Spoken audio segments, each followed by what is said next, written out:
Welcome to 5 Minutes Alone with God. Today we are in chapter 2 of Ecclesiastes. I'm starting in verse 12.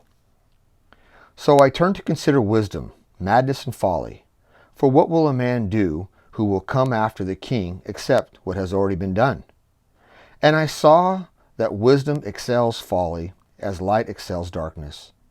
The wise man's eyes are in his head, and the fool walks in darkness. And yet I know that one fate befalls both of them. And I said to myself, as is the fate of the fool, so it will befall me. Why then have I been extremely wise? So I said to myself, this too is vanity. For there is no lasting remembrance of the wise man as with the fool, inasmuch as in the coming days all will be forgotten. And how the wise man and the fool alike die. So I hated life, for the work which had been done under the sun was grievous to me, because everything is futile, and striving after wind. Thus I hated all the fruit of my labor, for which I had labored under the sun, for I must leave it to the man who will come after me, and who knows whether he will be wise or a fool. Yet he will have control over all the fruit of my labor, for which I have labored by acting wisely under the sun. This too is vanity. Therefore I completely despair of all the fruit of my labor, for which I have labored under the sun. When there is a man who has labored with wisdom, knowledge, and skill, then he gives his legacy to one who has not labored with them. This too is vanity and a great evil. For what does a man get in all of his labor and in all of his striving with which he labors under the sun? Because all his days his task is painful and grievous. Even at night his mind does not rest. This too is vanity. There is nothing better for a man than to eat and drink and to tell himself that his labor is good. This also I have seen, that it is from the hand of God. For who can eat and who can have enjoyment without him? For to a person who is good in his sight, he has given wisdom and knowledge and joy, while to the sinner he has given the task of gathering and collecting, so that he may give to one who is good in God's sight. This too is vanity and striving after wind. So the writer here, obviously verse 12 through 26, sort of gives us the conclusion from the first 11 verses. So what we see here is that the writer is saying all the work that he has done, all the labor he has done, what value is it? Because he's going to die just like the unwise person, and someone else is going to take all the work, all his labor, all his fruits, and they're going to use it in a manner that he has no idea. It's useless. What value is there in working and making $1 million or having a large estate and dying with that? What profit is there in this? It's vanity. It's a waste of time. Or staying up all night thinking and worrying about it. It's a waste of time.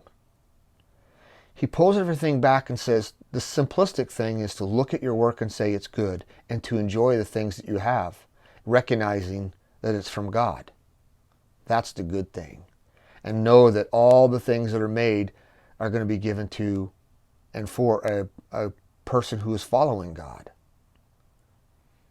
The writer is given insight towards a future that perhaps he doesn't even recognize. So that's what's taking place in this passage. How would we apply something like this? Well, when we look at our own works today and what we're doing, right off the bat reading something like this, it can become very discouraging, very depressing. And thankfully the Bible writes and tells us that Solomon is going through these steps. He's just not writing hypothetically. He's depressed. As he's experienced this and coming to this idea and this knowledge, he's recognizing, I'm working so hard to have a retirement. I'm working so hard to have nice things. And finally he goes, what good is it going to do when I die and my children have this afterwards? What are they going to do with it? Are they going to be like me? Are they going to enjoy it? Are they going to just squander it? Are going to take all the hard savings and sacrifices that I've made and go squander it on something silly? That's not what I did. Why would they do that? An application is something like this. Take what God has given to you and use it for your and His glory. Now, when I say your glory, what I mean there is just simply this. God has given you resources to use so that you might use for God's glory. Not just for your children or for your grandchildren, but so that you might be the one that He uses to further the kingdom along, to help the church, to be a blessing to those who are in the ministry. Oftentimes we may not think about our own personal involvement in the lives of missionaries. But that's a great place where we could start. We could take some of our resources that we already have, and are we already giving money to the church? Are we giving money to the missionaries that we support, or other Christian organizations that you know that are in need and God is laying on your heart to help support? Or are we just trying to save up for a big giant nest egg that we hope is going to be there for the future? So there's just one of the applications that we can look at.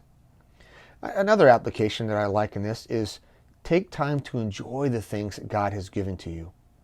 Do you have a nice house? Do you have a dependable car? Do you have a nice backyard? Do you take great vacations? Enjoy those things and give God thanks for them. There's our time together today. See you tomorrow.